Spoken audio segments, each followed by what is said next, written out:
сподоби нас, владыко, с дерзновением, неосужденно сметь и призывать и Тебе, небесного Бога Отца, и глаголати. Отче наш, иже еси на небесе, да святится имя Твое, да придет царствие Твое, да будет воля Твоя, яко на небеси и на земли. Хлеб наш насущный дашь нам днесь, и остави нам долги наши, яко же и мы оставляем должником нашим.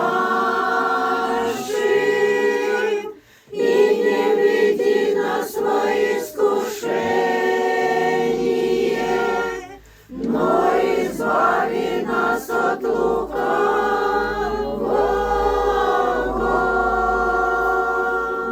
Яко Твои и царство, и сила, и слава, Отца и Сына, и Святого Духа, ныне и присно, и во веки веков. Аминь.